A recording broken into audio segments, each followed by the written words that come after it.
नमस्कार, राधिकाज आर्टमध्ये आपल्या सर्वांचं खूप खूप स्वागत आहे। आज आपण प्राजक्ता सेट कसा बनवायचा ते बघणार आहोत। थंबनेल बघून तुमच्या सर्वांच्या लक्षात आलेलंच असेल। तर त्यासाठी मी ह्या अशा प्रकारचे गहू मणी घेतलेले आहेत आणि 1 नंबरचे गोल्डन बीड्स घेतलेले आहेत। तर अशा पद्धतीने आपल्याला एक गहू मणी आणि एक गोल्डन बीड घालून नेहमीप्रमाणे फ्लॉवर रेडी करून घ्यायचा आहे। माझ्या चॅनलवरील मागचे व्हिडिओ ज्यांनी बघितले आहेत तर त्यांना फ्लॉवर कसं तयार करायचं हे आतापर्यंत लक्षात आलेलंच असेल। त्याच पद्धतीने आपल्याला या ठिकाणी 9 गहू मणी घेऊन आणि असा हे पारिजातक सेट तयार करून घ्यायचा आहे।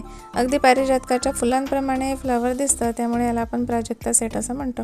तर या अशा पद्धतीने मी 9 मणी घेऊन हे फ्लॉवर असं रेडी करून घेते आहे। चॅनलवर नवीन असाल तर प्लीज सबस्क्राईब करा, म्हणजे माझ्या येणाऱ्या प्रत्येक व्हिडिओचे नोटिफिकेशन्स तुम्हाला सगळ्यात आधी मिळतील। आणि ह्या पद्धतीने तुम्हाला ज्वेलरी मेकिंगचा कोर्स ज्यांना करण्याची इच्छा असेल तर दुपारी 12 वाजता आपण लाईव्ह पण घेत असतो आणि लाईव्हमध्ये मी तुम्हाला ज्वेलरी मेकिंगचे अगदी डे 1 पासून ते डे 12 पर्यंतचे आतापर्यंतचे सगळे व्हिडिओज अपलोड केलेले आहेत। तर तुम्ही तिथे जाऊन ते व्हिडिओज बघू शकता। अगदी बिगिनर्ससाठी मी सुरुवातीपासून फ्लॉवर रेडी करण्यापासूनचे सगळेच व्हिडिओज माझ्या चॅनलवर अपलोड केलेले आहेत।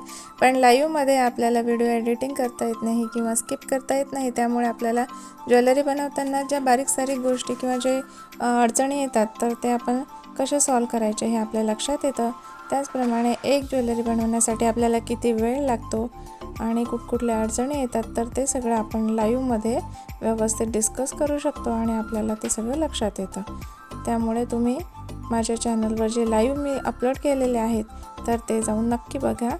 या पद्धतीने आपलं हे फ्लॉवर आता रेडी झालेलं आहे। याला आपण असं झिगझॅग प्रोसेसने प्रत्येक पर्ल अशा पद्धतीने वायरमध्ये रॅप करून घ्यायचं आहे।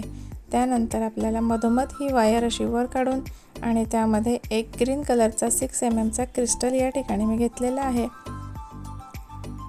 आणि समोरच्या पर्लमधून तो क्रिस्टल आपल्याला व्यवस्थित लॉक करून त्यानंतर क्रिस्टलला एक सर्कल कंप्लीट होईल या पद्धतीने आपल्याला असे गोल्डन बीड्स घालून घ्यायचे आहेत आणि याला असं 1 ते 2 वेळा ट्विस्ट करून घ्यायचं, म्हणजे जेणेकरून ते गोल्डन मणी व्यवस्थित लॉक होतील।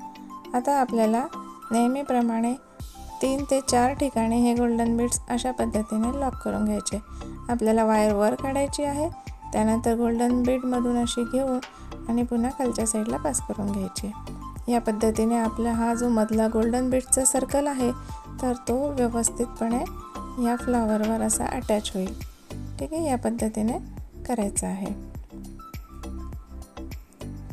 तर या ठिकाणी आपल्याला अशा पद्धतीचे 4 फ्लॉवर रेडी करून घ्यायचे आहेत, 2 इयररिंगसाठी आणि 2 मंगळसूत्रासाठी। हा व्हिडिओ टाकायला मला थोडा उशीर झालेला आहे। गौराईसाठी हे मंगळसूत्र मी रेडी केलेले होते, तर अशा पद्धतीने आपला फ्लॉवर आता तयार झालेला आहे। 2 मंगळसूत्राचे सेट मी या ठिकाणी रेडी केलेले होते, एक रेड कलरमध्ये आणि एक ग्रीन कलरमध्ये। आता आपल्याला ह्याला मागच्या साईडला अशी हुक बनवून घ्यायची आहे, कारण आपल्याला हे मंगळसूत्र हँगिंग तयार करायचं आहे। तर मी यासाठी ही 20 गेज वायर घेऊन त्याला अशा प्रकारे स्क्विरल तयार करून आणि आपल्याला हा आता फ्लॉवरवर अटॅच करून घ्यायचा आहे, म्हणजे आपल्याला हे मंगळसूत्राला हँग करता येईल। ठीक आहे, तर अशा पद्धतीने ही हुक आपण रेडी करून घेतलेली आहे आणि ह्याला आपण असं समोरच्या पर्लमधून दुसऱ्या साईडला काढून आणि पुन्हा दुसऱ्या साईडने घेऊन पुढच्या साईडच्या पर्लमध्ये घालून अशा पद्धतीने व्यवस्थित असा लॉक करून घेतलेला आहे। वरच्या साईडला जी तार आपण एक्स्ट्रा सोडलेली आहे तर तिला पण आपण असा लूप तयार करून घेणार आहोत, जेणेकरून आपल्याला मंगळसूत्रामध्ये ती अटॅच करता येईल। ठीक आहे, तर अशाच पद्धतीने हे बघा राऊंड नोज प्लायरच्या साहाय्याने आपल्याला इथे असा लूप तयार करून घ्यायचा आहे। याच प्रकारे मी आता सगळे फ्लॉवर रेडी करून घेते आहे। हे बघा 2 मंगळसूत्र सेट बनवायचे, त्यामुळे मी अशा प्रकारचे 8 फ्लॉवर इथे रेडी केलेले आहे। आता आपल्याला इयरिंग बनवायचं, तर त्यासाठी असं स्टड घेऊन आणि त्याच्या प्रत्येक होलमधनं आणि आपल्या फ्लॉवरच्या पर्लमधून ही रॅपिंग वायर व्हिडिओत दाखवते आहे त्याप्रमाणे व्यवस्थितपणे अशी अटॅच करून घ्यायची आहे, जेणेकरून आपलं हे फ्लॉवर स्टडला अगदी व्यवस्थितपणे अटॅच होईल।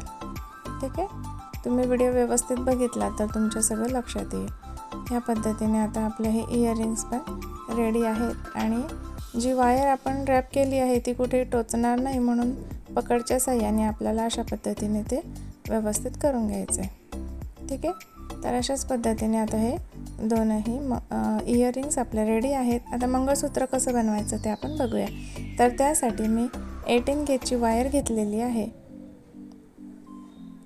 हे बघा, या पद्धतीने 18 गेजची वायर घेऊन आणि त्याला सुरुवातीला लूप तयार केला. त्यानंतर 4 mm खरबुजा बीट आणि मोती चक्री, मोठ्या साईजची फ्लॉवर कॅप, त्यानंतर 6 mm रेड क्रिस्टल आणि पुन्हा फ्लॉवर कॅप. आता आपल्याला ह्या ठिकाणी आपण जे फ्लॉवर रेडी केलेलं आहे ते घालून घ्यायचं आहे अशा पद्धतीने. आणि पुन्हा दुसऱ्या साईडला पण आपल्याला त्याच प्रकारे फ्लॉवर कॅप, क्रिस्टल आणि मोतीचक्री घालून घ्यायची आहे. अशा पद्धतीने आपली एक फ्लॉवरची साईड तयार झाली आणि दोन्ही फ्लॉवरच्या मध्ये आपल्याला एक 6 mm खरबुजा बीट मी घालून घेतला आहे. पुन्हा दुसऱ्या साईडला पण आपल्याला सेम प्रोसिजर करून दुसरा फ्लॉवर पण अटॅच करून घ्यायचा आहे. ठीक आहे, तुम्ही व्हिडिओ व्यवस्थित बघितला म्हणजे लक्षात येईल. या प्रकारे आता माझा दुसरा फ्लॉवर पण मी मंगळसूत्र पेंडंटमध्ये असा अटॅच करून घेतला आहे आणि शेवटी आपल्याला 4 mm खरबुजा बीट घालून लूप तयार करून घ्यायचा आहे. आणि ह्या पद्धतीने आपले हे दोनही मंगळसूत्राचे सेट तयार झालेले आहेत. आता आपल्याला 36 इंच इतकी मी ही मंगळसूत्राची चेन घेतली आणि याला जंपरिंगच्या साह्याने असे आपण जे लॉक तयार केलेले होते, जे लूप होते, त्या लूपमध्ये असे व्यवस्थित अटॅच करून घेतलेले आहेत. ठीक आहे, ह्या पद्धतीने दुसरा पण मंगळसूत्र सेट मी रेडी करून घेते आहे. तुम्हाला पण माझे व्हिडिओज आवडत असतील तर लाईक, शेअर, कमेंट करायला विसरू नका. चॅनलवर नवीन असाल तर सबस्क्राईब करा. आणि ह्या पद्धतीने आपले गौराईचे दोन्ही सेट असे खूप सुंदर असे तयार झालेले आहेत. Thanks for watching.